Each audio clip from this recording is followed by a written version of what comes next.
આજે ward number 16 જોકે અમે 13 તારીખે ચકાસણી થયા ત્યારે જ અમે જીતી ગયેલા હતા.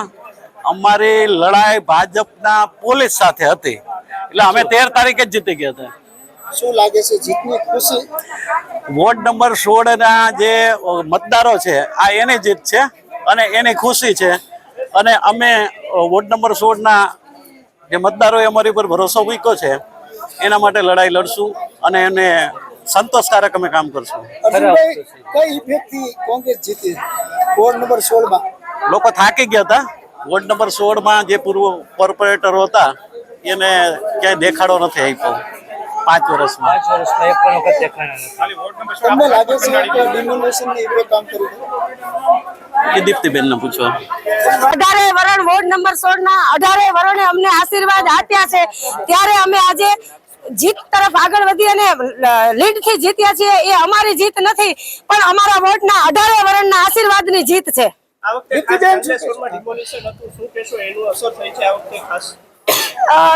બીજું મહેનત હતી અમારી અને લોકોના આશીર્વાદ મળ્યા છે બસ.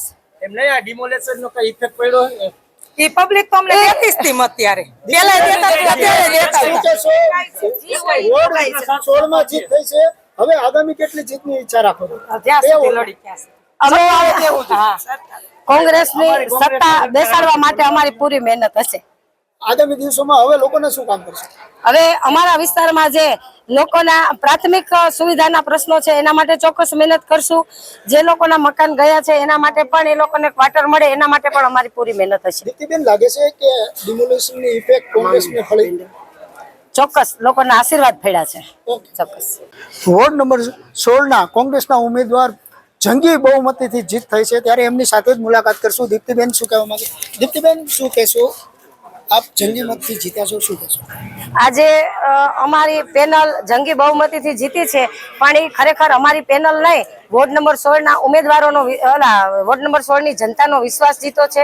એના આશીર્વાદ અમારી ઉપર હતા એટલે અમારી પેનલ જીતી છે. વોર્ડ નંબર 16 ની જનતાના આશીર્વાદે અમે જીત્યા છીએ.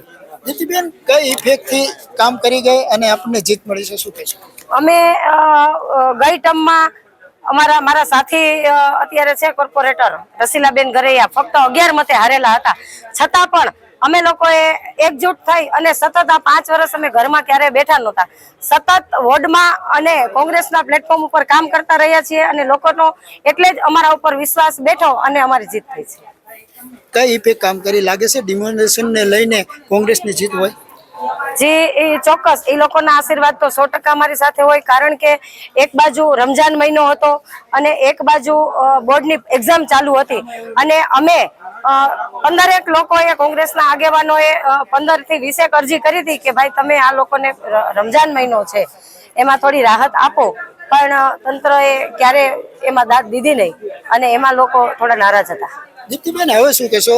આપ કોર્પોરેટર બની ગયા છો, કોર્પોરેટરની બેસો ત્યારે લોકોના કેવા કામ કરશો? જે પ્રશ્ન એ છે કે અમુક કામો થયા નથી, લોકોને માનસિક શારીરિક બહુ તકલીફ પડે છે, તો આ વખતે કોંગ્રેસ કઈ ઇફેક્ટથી કામ કરશે કે લોકોને? અમે વોર્ડ નંબર 16 ની અંદર ભારતીય જનતા પાર્ટીનું શાસન હતું ત્યારે અમે એની શેરીએ ગલીએ અમે ગયા છીએ. 10 વર્ષથી ત્યાં રોડ રસ્તાની ગટરની કોઈ પણ સુવિધા નથી. લોકોને પ્રાથમિક સુવિધા દેવામાં અમે 4 માંથી એકેય ઉમેદવાર કોઈ પણ જાતની કસર છોડશું નહીં અને લોકોને ચોક્કસ અમે લોકોના કામ કરશું. કોંગ્રેસના ઉમેદવાર દીપ્તિબેન સોલંકી. તો દર્શક, હવે કોંગ્રેસ આવ્યું છે તો લોકોના તમામ જે અધૂરા કામ હશે પૂર્ણ કરવામાં આવશે. લલિત વ્યાસ, સિટી ન્યૂઝ, રાજકોટ.